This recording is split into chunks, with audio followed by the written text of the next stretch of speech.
कहने वालों का कुछ नहीं जाता, सहने वाले कमाल करते हैं। कौन ढूंढे जवाब दर्दों के, लोग तो बस सवाल करते हैं। जय हिंद मेरे प्यारे बच्चों और साथियों, मेरे जवानों। आज फिर से हम लेके आए हुए हैं 10th क्लास केमिस्ट्री रसायन शास्त्र चैप्टर 5, जिसका नाम है तत्वों का वर्गीकरण। तत्वों का वर्गीकरण, कितने टोटल तत्व होते हैं इसकी जानकारी आपको होगी। अगर किसी बच्चे को मालूम है तो कृपया कमेंट करें कि टोटल कितने तत्व हैं, कितने टोटल कुल तत्वों की खोज हो चुकी है। आज का सवाल है पहला ही कि कुल कितने तत्व हैं। चलिए एक क्वेश्चन शुरू करते हैं खटाखट। पहला क्वेश्चन है, आधुनिक आवर्त सारणी में समूहों की संख्या है। आवर्त सारणी है, पुराना भी है नया भी है, तो आधुनिक मतलब होता है नया वाला जो आवर्त सारणी है उसमें समूहों की संख्या कितनी है। 7 है, 8 है, 9 है या 18 है। तो इसका जो सही आंसर होगा, आधुनिक आवर्त सारणी में समूहों की संख्या 18 है। D is correct answer. ठीक है, आगे बढ़े। नेक्स्ट क्वेश्चन, सल्फर परमाणु की वाह्यतम कक्षा में इलेक्ट्रॉनों की संख्या कितनी होती है। सल्फर जो है उसके बाहरी कक्षा में कितने इलेक्ट्रॉन होते हैं। तो पहला ऑप्शन है 4, दूसरा 5, तीसरा 6 और चौथा 7। तो कितने ऑप्शन है, सॉरी कितने कितने इलेक्ट्रॉन होंगे। 6 होंगे। बाहरी कक्षा में जो इलेक्ट्रॉन है 6 है। सी इज करेक्ट आंसर। समझ रहे हैं मेरी बातों को। सल्फर का परमाणु संख्या क्या है, उससे हम इलेक्ट्रॉनिक विन्यास लिखेंगे। ठीक है, तो उसके बाहरी कक्षा में जब परमाणु आएंगे, इलेक्ट्रॉन आएंगे सॉरी, तो 6 आएंगे। कितने आएंगे, 6। आवर्त सारणी के उदग्र स्तंभों को क्या कहते हैं। उदग्र जो स्तंभ होते हैं, खड़े जो स्तंभ होते हैं उदग्र, उसको क्या कहते हैं। वर्ग कहते हैं, आवर्त कहते हैं, अपरूप कहते हैं, कोई नहीं। तो अब दो ही चीजें इसमें, वर्ग और आवर्त है। वर्ग और आवर्त याद रखेंगे तो उदग्र वाले को क्या कहेंगे, तो वर्ग कहेंगे।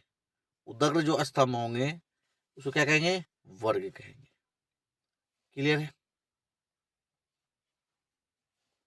मेरे प्यारे बच्चों। उदग्र मतलब जो खड़ा होता है ना, खड़ा उसमें जो ऊपर से नीचे आएगा, ऊपर से नीचे हम आएंगे तो उदग्र कहेंगे। तो उदग्र वाले को क्या कहेंगे, वर्ग कहेंगे, है ना। और क्षैतिज जो होगा आवर्त होगा। तो इसका जो सही आंसर होगा ए होगा, वर्ग। क्लियर है। नेक्स्ट क्वेश्चन की तरफ। आवर्त सारणी के प्रथम वर्ग के सदस्य हैं। आवर्त सारणी के जो प्रथम वर्ग के सदस्य हैं कौन है। अम्लीय धातु हैं, क्षारीय धातु हैं, अक्रिय गैस है, मिश्र धातु है। कौन है बाबू, क्षारीय धातु है। आवर्त सारणी के प्रथम वर्ग के जो कौन सदस्य हैं उसमें सारे क्षारीय धातु हैं। तो वी इज करेक्ट आंसर। आगे बढ़े। आवर्त सारणी में शून्य समूह का तत्व है। शून्य समूह का तत्व बताना है। शून्य समूह में जो कौन कौन से तत्व होते हैं। हाइड्रोजन पहला H है, He helium, CO2 carbon dioxide, Cl2 chlorine. तो आवर्त सारणी के शून्य समूह में कौन से तत्व है, तो हीलियम है, He। आगे बढ़े। मीथेन में कितने, बस मैं आपको क्लास नहीं करा रहा हूँ, बस मैं आपको क्वेश्चन करा रहा हूँ, तो इसलिए मैं डिपली में नहीं जा रहा हूँ। बस आपको इंपॉर्टेंट क्वेश्चन लेके आ रहा हूँ, इसलिए इंपॉर्टेंट क्वेश्चन आपको करा रहा है ना। मीथेन में कितने सहसंयोजक बंधन होते हैं। पहला ऑप्शन है 2, दूसरा 4, 6, 8। कितने होते हैं बाबू, तो 4 होते हैं सहसंयोजक बंधन। जो बाहरी कक्षा में इलेक्ट्रॉन होते हैं 4 होते हैं, सहसंयोजक बंधन 4 होते हैं। ठीक है, आगे बढ़ते हैं। आधुनिक आवर्त सारणी में तत्वों के वर्गीकरण का आधार है परमाणु आयतन, परमाणु घनत्व, परमाणु द्रव्यमान, परमाणु संख्या। तो क्या होगा बाबू, फिर से क्वेश्चन पढ़ते हैं। आधुनिक आवर्त सारणी में तत्वों के वर्गीकरण का आधार, मतलब तत्वों का वर्गीकरण किसके आधार पर किया गया है, परमाणु संख्या के आधार पर किया गया है, जो डी ऑप्शन होगा। D is correct answer. आगे बढ़े। अमोनियम, अमोनिया, अमोनिया के अणु में नाइट्रोजन एवं हाइड्रोजन के परमाणुओं की संख्या का अनुपात है। किसके किसके पूछ रहा है, अमोनिया के अणु में नाइट्रोजन और हाइड्रोजन के परमाणु संख्या का अनुपात पूछ रहा है। 2:1 पहला है, 1:2, 1:3, 3:1। क्या होगा बाबू? तो सही जो आंसर होगा 1:3 होगा, नाइट्रोजन और हाइड्रोजन के परमाणु की संख्या का अनुपात, है ना? 1:3, सी इज करेक्ट आंसर। आगे बढ़े, बताना है लोहे की परमाणु संख्या बताना है। लोहे की परमाणु संख्या कितनी होती है? 23, लोहे को एफी से सूचित करते हैं। 26, 25, 24, कितने होते हैं? 26 होते हैं। B is correct answer. Clear है? आगे बढ़े, याद रखिएगा लोहा 26 पे होता है, 26 रुपए किलो है लोहा। आधुनिक आवर्त सारणी में वर्गों की संख्या ऊर्ध्व स्तंभ या समूह की संख्या होती है। जो वर्गों की संख्या होती है कितनी होती है?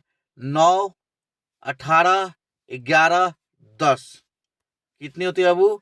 18 होती है ना? वर्गों की संख्या कितनी होती है? 18 होती है, याद रखेंगे। नेक्स्ट क्वेश्चन, ओजोन के एक अणु में ऑक्सीजन के परमाणुओं की संख्या होती है। ओजोन के एक अणु में ऑक्सीजन के परमाणु की संख्या कितनी होती है? पहला ऑप्शन 1, दूसरा 2, तीसरा 3, चौथा 4। कितनी होगी? 3 होती है परमाणु संख्या। सी इज करेक्ट आंसर। आगे बढ़े, आवर्त सारणी में कितने आवर्त 36 पंक्तियां होती हैं?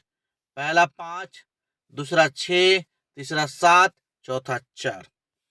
कितने होते हैं बाबू? 7 होते हैं। आवर्त कितने होते हैं? उसी संख्या 7। नेक्स्ट क्वेश्चन, हीलियम कैसा तत्व है? हीलियम के बारे में पूछा जा रहा है। अक्रिय, क्रियाशील, सक्रिय, उदासीन। हीलियम जो है अक्रिय तत्व है। अक्रिय तत्व कितने होते हैं? और मालूम है तो कमेंट करें, नहीं मालूम है तो भी कमेंट करें, करेंगे तो हम बताएंगे बाबू। आगे बढ़ते हैं, आवर्त सारणी में कितने आवर्त हैं?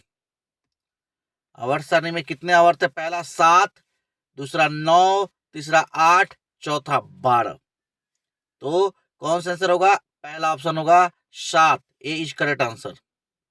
आगे बढ़े, त्रिक का नियम निम्नलिखित में किसके द्वारा प्रतिपादित किया गया? त्रिक का जो नियम है कौन दिया था? न्यूलैंड्स द्वारा, डोबेराइनर द्वारा, मेंडलीव द्वारा, मोजले द्वारा। किसके द्वारा दिया गया बाबू? ये डोबेराइनर के द्वारा दिया गया था त्रिक का नियम, है ना? आगे बढ़ते हैं, अष्टक का नियम निम्नलिखित में से किसके द्वारा प्रस्तुत किया गया?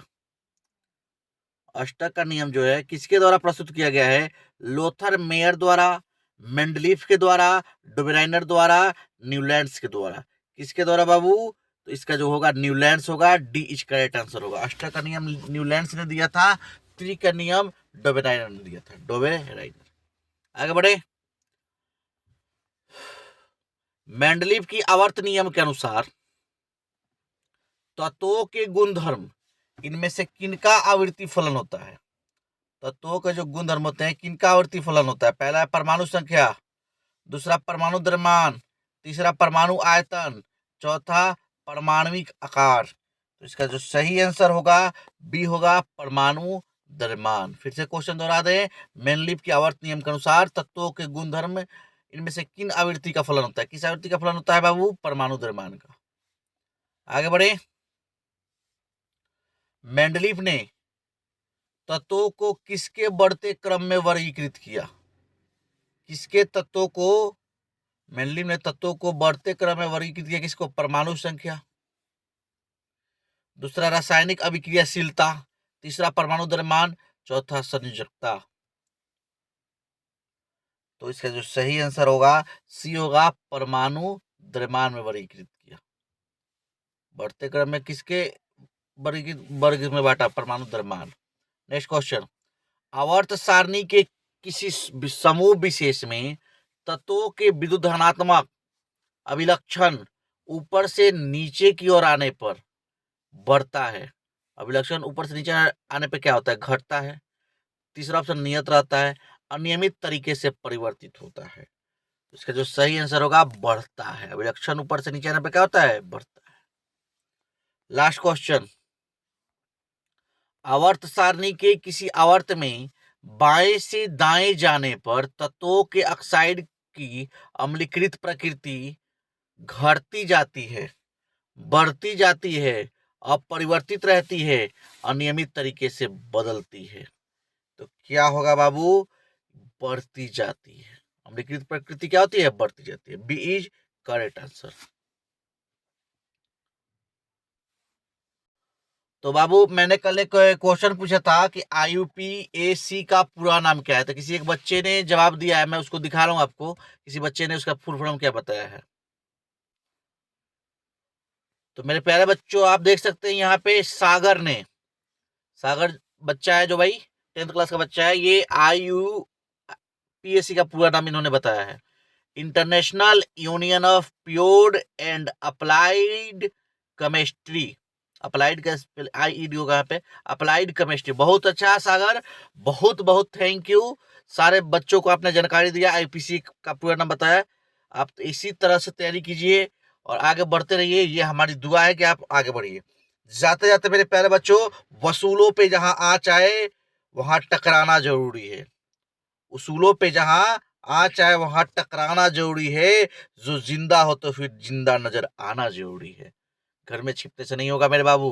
तो आज के लिए इतना ही। लाइक, कमेंट और शेयर करना ना भूलें। ज्यादा से ज्यादा लाइक कीजिए, कमेंट कीजिए और शेयर कीजिए दोस्तों के पास ज्यादा से ज्यादा। आज के लिए इतना ही। जय हिंद, जय भारत, वंदे मातरम, इनकलाब जिंदाबाद।